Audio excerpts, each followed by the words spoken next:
Sebuah karya terbaik dari Eza Mintarja, kelanjutan dari kisah Pelangi di Langit Singasari yang telah kami tayangkan sebelumnya.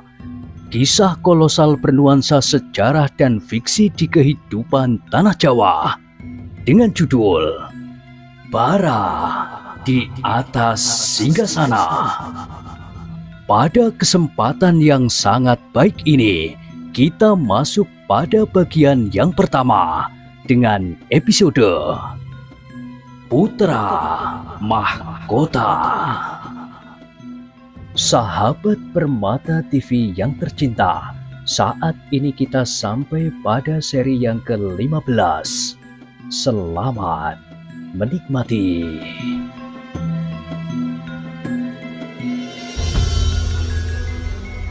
Pada kisah sebelumnya telah diceritakan, di bilik belakang, Mahesa Agni pun duduk terpekur di atas pembaringannya. Dicobanya untuk mengerti isi istana itu seluruhnya. Ia merasa bahwa istana itu merupakan petamanan yang penuh dengan duri. Ia tidak mengerti di mana dan kapan ia akan menyentuh atau bahkan menginjaknya. Mudah-mudahan aku dapat menghindari, desisnya. Demikianlah, Mahesa Agni perlahan-lahan telah mulai dengan rencananya. Anusapati yang masih kecil itu mulai diisinya tanpa sesadarnya. Setiap kali selain berloncat-loncatan, Anusapati pun diajarinya memanjat, bergantungan di cabang-cabang pepohonan. Mula-mula batang-batang pohon yang rendah, tetapi semakin lama semakin tinggi. Dengan demikian maka urat-urat kaki dan tangan Anusapati tumbuh dengan baiknya. Kekuatannya pun berkembang seperti yang diharapkan Mahesa Agni. Tetapi suatu hal yang Mahesa Agni masih belum dapat mengatasinya. Anusapati selalu dibayangi oleh ketakutan dan kecemasan. Jiwanya tidak dapat berkembang sebaik tubuhnya. Meskipun Mahesa Agni selalu berusaha memberinya kebanggaan, apalagi waktu yang dapat dipergunakan tidak terlampau banyak dan kurang teratur. Mahesa Agni hanya dapat mempergunakan waktu-waktu yang terluang. Namun bahwa embanya kadang-kadang melepaskannya sendiri, memberinya keuntungan pula kepadanya. Anusapati, berkata Mahesa Agni pada suatu saat, kalau besok paman pergi ke peperangan, mungkin paman tidak akan dapat bermain-main dengan kau untuk beberapa saat lamanya. Jangan lupa kau bermain-main sendiri. Kau harus sudah dapat meloncati pohon kantil di halaman samping itu. Setiap pagi kau harus bermain loncat-loncatan, bergantungan dan keterampilan. Kau harus dapat melontarkan 3-4 buah kerikil berganti-ganti terus-menerus untuk beberapa saat lamanya. Jangan lupa pula bermain pasir. Benamkan jari-jarimu setiap pagi dan sore ke dalam pasir. Jari-jari tangan kiri dan jari tangan kanan. Anusapati mengangguk-anggukkan kepalanya. Katanya, tetapi tanpa kawan permainan itu tidak menarik, paman. Kau harus membiasakan diri bermain sendiri. Kalau paman datang, kau bermain bersama paman lagi ya. Anusapati memandang wajah Mahesa Agni dengan sorot mata yang sayu. Baginya Mahesa Agni adalah orang yang paling dekat sesudah ibunya. Tetapi ibunya tidak dapat memberinya permainan seperti yang diberikan oleh Mahesa Agni kepadanya. Dan tiba-tiba anak itu bertanya, apakah paman akan pergi berperang? Aku seorang prajurit, Anusapati, jawab Mahesa Agni. Seorang prajurit kadang-kadang memang harus pergi ke medan perang. Mendung yang mengambang di atas perbatasan Singasari dan Kediri sudah menjadi semakin kelam, sehingga agaknya perang tidak akan dapat dihindarinya lagi. Tetapi bukankah paman akan kembali? Aku mengharap untuk bisa kembali ke istana ini. Karena itu, Kau harus berdoa untuk paman, untuk Singasari, dan untuk kesejahteraan seluruh rakyatmu. Mahesa Agni berhenti sejenak. Ingat, kau adalah putra mahkota. Kau tidak boleh menjadi acuh tak acuh atas jabatan yang sejak kecil sudah kau sandang itu. Aku tidak senang dengan jabatan itu, paman. Kenapa? Mahesa Agni menjadi heran. Apabila ayah marah, ayah selalu membawa-bawa jabatan itu, seperti juga orang-orang lain. Emban itu sering juga marah dan menyebut-nyebut bahwa aku tidak kuat untuk memangku jabatan ini. Emban itu? Iya, paman. Tetapi kadang-kadang ia terlalu baik dan ia sering menangis sendiri tanpa sebab. Mahesa Agni menarik nafas dalam-dalam. Itu semua merupakan latihan kejiwaan.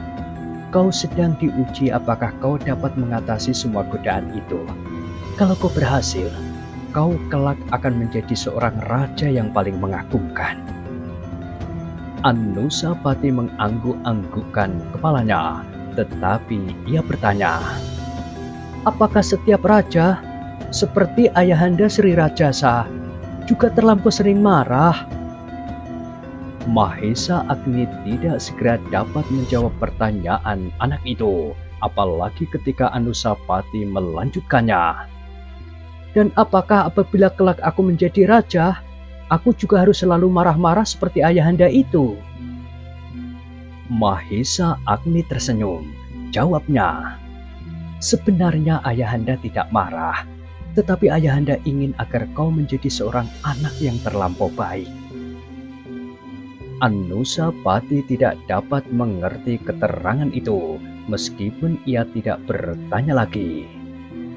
Tetapi yang harus kau sadari, Anusapati, berkata Mahesa Agni, seorang raja haruslah seorang yang kuat lahir dan batin. Itulah sebabnya kau harus tekun. Tetapi ingatlah, jangan kau perlihatkan kepada siapapun kalau kau mempunyai beberapa macam permainan yang pasti mereka anggap aneh. Permainan yang mana, paman? Hampir seluruh permainanmu yang paman berikan adalah permainan yang tidak lazim. Mereka akan heran dan akan terlampau banyak bertanya tentang permainan-permainan itu. Ingat hal itu. Jadi, aku harus bermain-main dengan permainan yang diberikan oleh Bibi Emban saja? Ya, di hadapan orang lain. Apakah permainan itu? Golek dan beberapa helai selendang yang bagus sekali. Mahesa Agni menarik nafas dalam-dalam. Ia memang sering melihat Anusapati bermain dengan anak-anakan. Kadang-kadang bermain pasaran seperti yang sering dilakukan oleh anak-anak perempuan. Ini pasti suatu kesengajaan untuk membentuk jiwa anak itu menjadi lemah. Berkata Mahesa Agni di dalam hatinya, apakah permainan Toh Joyo yang pernah kau lihat? Pedang-pedangan dan sebuah kuda kayu yang bagus, meskipun tidak sebagus golekku, paman. Baiklah, bermainlah dengan golekmu bersama Emban. Tetapi kalau kau sempat, tidak seorang pun yang melihat, lakukanlah permainan yang paman berikan. Anusapati mengerutkan keningnya, tetapi kemudian kepalanya terangguk-angguk. Agaknya ia dapat mengerti maksud pamannya meskipun tidak seluruhnya. Ternyata Anusapati adalah anak yang patuh. Sebelum Mahesa Agni berangkat ke medan perang yang semakin dekat, anak itu masih sempat mendapat beberapa macam petunjuk. Bahkan Anusapati kini tahu benar-benar mencari kesempatan itu. Setiap ia terlepas dari pengawasan embannya, ia selalu berlari ke bangsal belakang, kemudian ke kebun yang sepi di bagian belakang istana. Pada suatu ketika, berkata Mahesa Agni di dalam hatinya, apabila latihan-latihan ini sudah menginjak pada olah kanuragan yang sesungguhnya, pasti tidak dapat dilakukan di halaman istana yang manapun. Dan sejak saat itu, Mahesa Agni sudah berusaha untuk mendapatkan tempat yang baik dan kesempatan yang memungkinkan bagi Anusapati. Dalam pada itu, hubungan antara Singasari dengan Kediri menjadi semakin memburuk. Keduanya sudah saling memutuskan untuk tidak mengadakan pembicaraan apapun, sehingga di perbatasan, kedua belah pihak telah menyiapkan pasukan mereka. Namun agaknya Baginda di Kediri masih saja menganggap Singasari tidak lebih baik dari Tumapel, sehingga Baginda agaknya masih acuh tidak acuh saja melihat seekor harimau yang menjadi dewasa di dalam biliknya.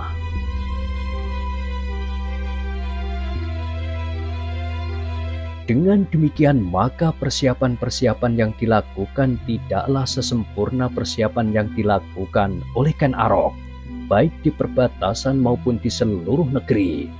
Rakyat Kediri sibuk dengan persoalan mereka masing-masing. Ketidakpuasan semakin lama menjadi semakin merajalela, terutama dari para pendeta di padepokan. Pengungsi-pengungsi pun mengalir semakin banyak menyeberangi perbatasan Singasari, sehingga tugas penampungan bagi mereka pun menjadi semakin banyak. Demikian juga tugas Mahesa Agni. Ia mengumpulkan juga orang-orang baru dalam kelompok-kelompok yang digabungkannya dengan pasukannya yang sudah terbentuk. Demikianlah maka pasukan Mahesa Agni menjadi semakin besar. Namun dengan demikian, pekerjaannya pun menjadi semakin banyak. Setiap hari ia harus turun ke alun-alun untuk memberikan bimbingan langsung kepada mereka yang sama sekali belum pernah mengenal senjata. Karena itu, maka hubungannya dengan Anusapati pun seakan-akan menjadi semakin renggang. Tetapi Mahesa Agni telah memberitahukan kepada anak itu bahwa tugasnya memang menjadi semakin banyak dan menyuruhnya untuk bermain-main sendiri di halaman yang sepi. Agaknya Anusapati pun cukup cerdas. Ia mengerti apa yang dimaksud oleh Mahesa Agni, sehingga tidak seorang pun yang pernah melihat permainan apa yang telah dilakukan.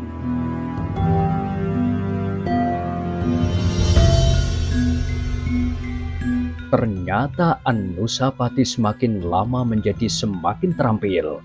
Ia sudah pandai memanjat seperti tupai, kemudian bergayutan dengan tangannya, sebelah menyebelah, berputar balik pada dahan-dahan yang rendah, kemudian berloncatan dari cabang ke cabang. Kalau ia jemu bermain-main di pepohonan, maka ia pun kemudian bermain-main dengan pasir. Dimasukkannya onggokan-onggokan pasir ke dalam kantong-kantong pandan, dan dijinjingnya kantong-kantong pandan itu berkeliling halaman, kemudian diayunkannya berputar. Dan apabila ia sudah menjadi lelah, maka dituangkannya pasir itu beronggok-onggok, kemudian dibenamkannya jari-jari tangannya kiri kanan berganti-ganti, terus-menerus, seperti petunjuk Mahesa Agni. Ditusuk-tusuknya onggokan pasir itu dengan sebuah jari, kemudian dua buah, dan yang terakhir kelima-limanya diulurkannya dalam suatu himpitan rapat.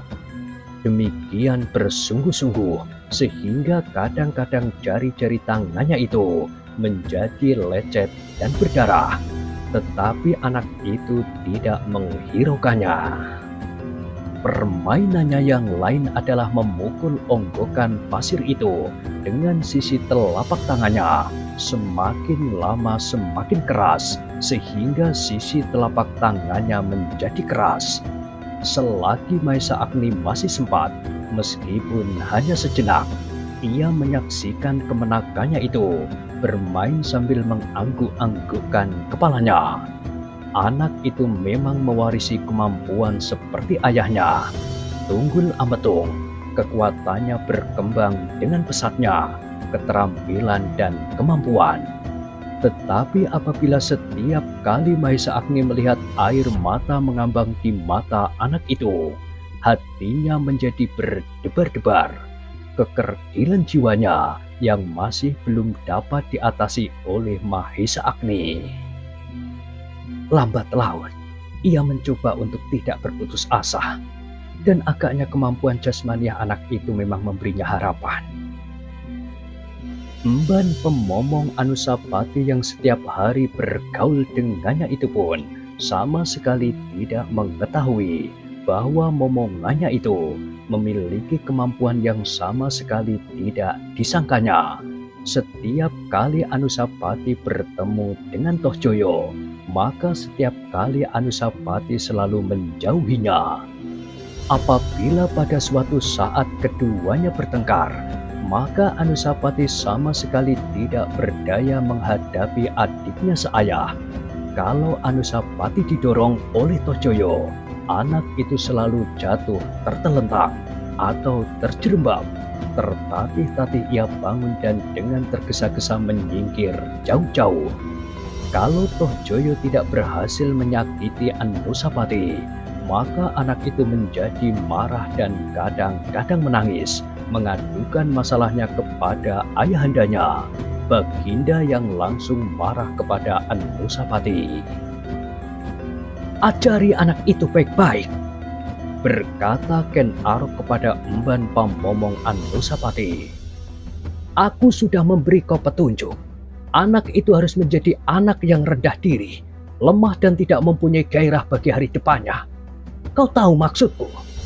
Ia adalah keturunan Tunggul Ametung. Bukan maksudku untuk membedakan dengan anakku sendiri, tetapi kekuasaan Singasari jangan sampai jatuh ke tangannya. Kau mengerti?" Emban itu mengangguk. "Kau bukan emban kebanyakan. Kau terpilih dari puluhan perempuan di Singasari yang aku percaya untuk menyelesaikan rencanaku. Meskipun sekarang kau berlaku seperti seorang emban pamomong, tetapi kau sudah ikut membangunkan Singasari di hari-hari mendatang. Kau mengerti?" Emban itu mengangguk pula. "Aku yakin kau akan berhasil. Anusapati tidak boleh mengembalikan kenangan nama Tunggul Ametung. Ia sudah mati. Mati untuk selama-lamanya. Rakyat Singasari tidak boleh mengenangnya lagi. Apalagi Ken Dedes. Ia sekarang adalah istriku. Ia harus melupakan suaminya yang lama. Tetapi wajah Tunggul Ametung itu seakan-akan tercermin di wajah Anusapati." Emban itu tidak menjawab. "Karena itu, aku tidak memberikan pamomong lain kepada Anusapati. Aku serahkan anak itu sepenuhnya kepadamu. Berhasil atau tidak tergantung sekali kepadamu pula." Sri Rajasa yang sudah matang dengan rencananya itu berhenti sejenak. Kemudian katanya, "Sebentar lagi seluruh isi istana, bahkan seluruh rakyat Singasari akan disibukkan oleh peperangan yang agaknya tidak dapat dihindari lagi. Nah, tugasmu menjadi semakin berat. Bentuk anak itu menurut petunjukku. Jangan sampai diketahui oleh ibunya atau oleh siapapun juga."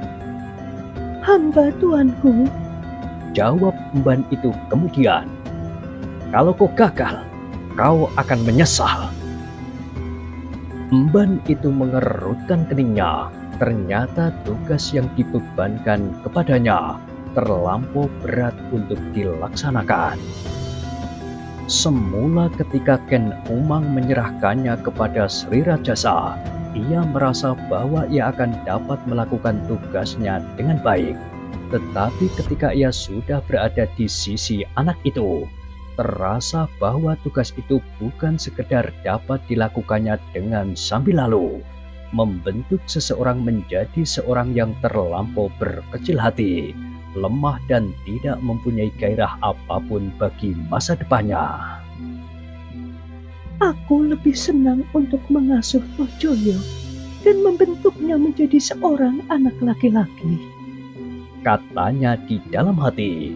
Namun tugas itu sudah dibebankan kepadanya tanpa orang lain. Emban itu menarik nafas dalam-dalam, Setiap kali ia merenungi dirinya sendiri, ia menjadi semakin jelas kepadanya bahwa tugas yang dibebankan kepadanya adalah tugas yang hampir tidak dapat dilakukannya.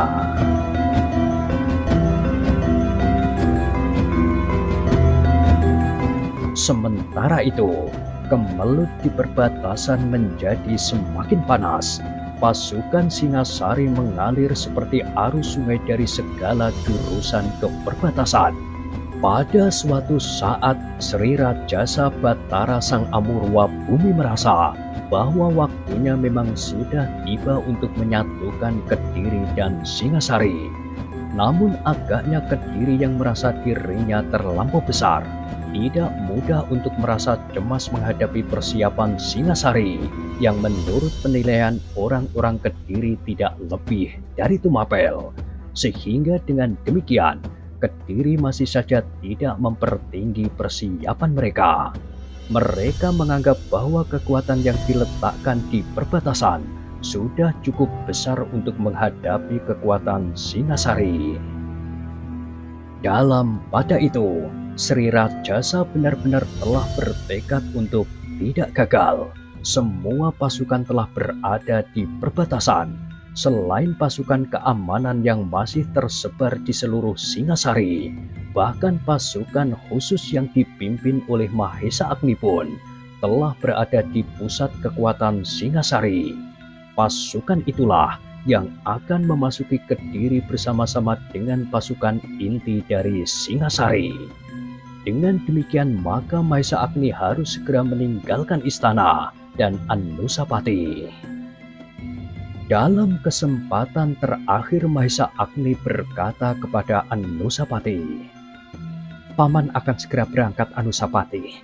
Jangan nakal, kau harus selalu ingat pesan paman." Anusapati menganggukkan kepalanya. "Jangan lalai melakukan permainanmu kalau kau benar-benar ingin menjadi seorang pangeran pati yang baik. Tetapi ingat, jangan diketahui oleh orang lain." "Bagaimana dengan Bibi Emban?" bertanya Anusapati. "Untuk sementara jangan. Kau mengerti?" Anusapati menganggukkan kepalanya. "Bahkan ibu pun jangan." Anusapati mengerutkan keningnya. "Kenapa?" Mahesa Agni tidak segera menjawab. Memang sulit baginya untuk memberitahukan apakah alasan yang sebenarnya. Yang dapat dikatakannya adalah, "Anusapati, banyak sekali orang yang ingin menjadi putra mahkota. Mungkin mereka iri kepadamu dan akan berusaha mengganggu kau agar kau tidak dapat menjadi seorang anak yang kuat dan pantas untuk tetap menjadi seorang putra mahkota. Yang ingat, kelak akan menjadi raja, menggantikan Ayahanda Sri Rajasa. Bukankah kau lihat, Ayahanda Sri Rajasa adalah seorang kuat dan cerdas, seorang yang berwibawa dan tidak lemah hati." "Kenapa banyak orang yang ingin menjadi putra mahkota? Siapakah yang sebenarnya boleh menjadi putra mahkota, Paman?" "Kau, hanya kau Anusapati. Karena itu, kau dapat menumbuhkan iri hati. Itulah sebabnya kau harus menjaga dirimu. Kau harus tetap nampak lemah dan bodoh. Dengan demikian, mereka menganggap bahwa kau kelak tidak pantas menjadi seorang raja." Mahesa Agni berhenti sejenak, lalu katanya, "Mungkin terlampau sulit bagimu, tetapi kelak kau akan mengetahuinya. Sekarang turuti saja nasihat paman." Anusapati mengangguk-anggukkan kepalanya. "Demi keselamatanmu dan masa depanmu Anusapati, kau harus tetap menjadi pangeran pati." Anusapati mengangguk-anggukkan kepalanya. "Nah, paman besok sudah pergi ke perbatasan. Ingat semua pesan paman." "Apakah paman lama pergi?" "Aku tidak tahu Anusapati. Mudah-mudahan tidak." Anusapati terdiam, kepalanya tertunduk dalam-dalam. seolah-olah ia merasa betapa sepinya istana ini tanpa Mahesa Agni. Marilah, aku antar kau ke embanmu. Tetapi ingat, embanmu itu pun harus tidak tahu apa yang kau lakukan dan yang terjadi. Anusapati mengangguk pula. Kemudian mereka berdua pergi ke Bangsal Tengah untuk mencari emban pemomong Anusapati. Seperti biasanya, Anusapati selalu memanggil-manggilnya, dan emban itu selalu keluar dari bilik itu juga. Namun kali ini, Mahesa Agni melihat emban itu berwajah terlampau suram. Matanya merah dan ujung kainnya basah oleh air mata.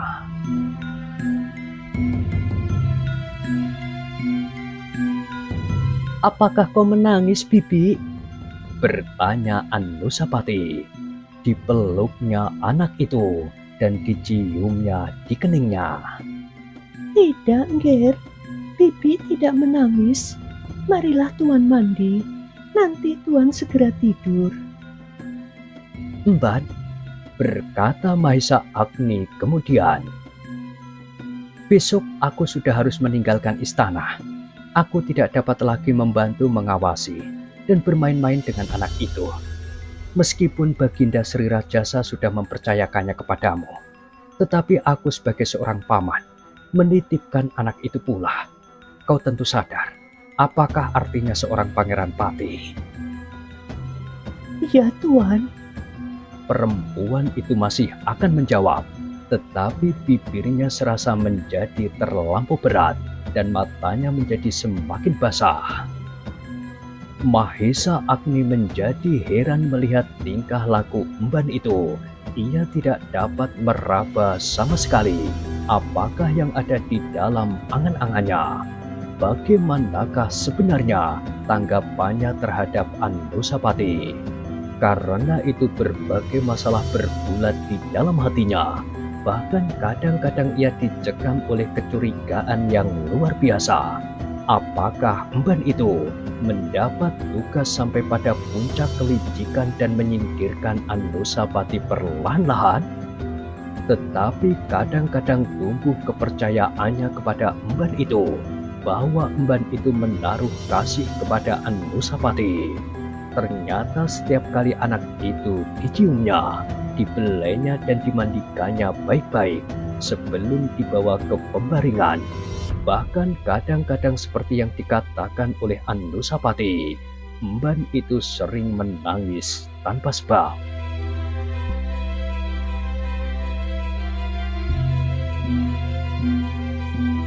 Dalam keraguan-raguan itu, Mahesa Agni menjadi semakin heran. Perlahan-lahan emban itu berkata, Tuan, apakah aku dapat mengatakan sesuatu kepada Tuan sebelum Tuan berangkat? Mahesa Agni mengerutkan keningnya. Tentu, jawabnya. Tetapi tidak didengar oleh orang lain. Sejenak kemudian Mahesa Agni berdiam diri, namun kemudian ia mengangguk pula. Tentu, emban itu mengusap matanya yang basah, kemudian katanya, Aku akan memandikan tuanku Pangeran Pati. Mahesa Agni mengangguk. Iya, mandikanlah. Tuan dapat datang setelah Angger Anusapati tertidur. Baik. Emban itu mengusap kepala Anusapati. Katanya, Kau harus cepat tidur, Tuan kecil.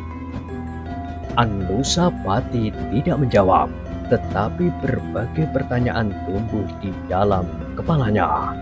Mahesa Agni pun kemudian meninggalkan bangsal itu.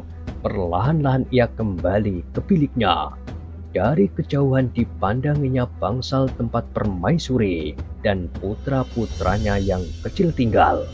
Emban pemomong Kendedes, ibunya sendiri yang semakin tua masih sibuk membantu emban-emban yang lain melayani putra Kendedes yang didapatkannya dari Sri Rajasa itu. Anusapati sebagai seorang pangeran pati harus mendapatkan pendidikan khusus, berkata Sri Rajasa kepada Kendedes. Dengan alasan itulah, maka Anusapati tidak tinggal bersama-sama di dalam satu bangsal dengan ibu dan adik-adiknya. Mahesa Agni tiba-tiba tertegun sejenak, tetapi kemudian ia melangkah lagi. Katanya di dalam hati, "Aku memang harus minta diri kepada ibu dan Kendedes, tetapi biarlah nanti setelah aku bertemu dengan Pamomong Anusapati itu." Demikianlah, dengan gelisah Mahesa Agni duduk di dalam biliknya di bagian belakang istana. Sekali-sekali ia memandang juga regol dinding yang memisahkan dua bagian dari istana Singasari, istana yang lama dan sebuah bangunan baru tempat tinggal Ken Umang.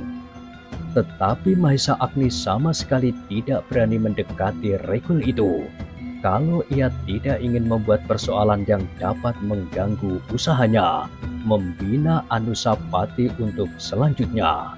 Ken Umang baginya tidak kurang dari sesosok hantu betina yang siap menerkamnya dan menyeretnya ke dalam jurang bencana yang paling dalam.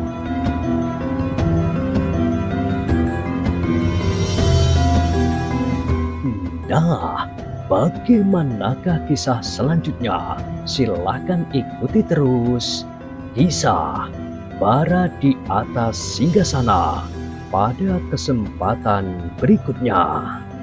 Sampai jumpa.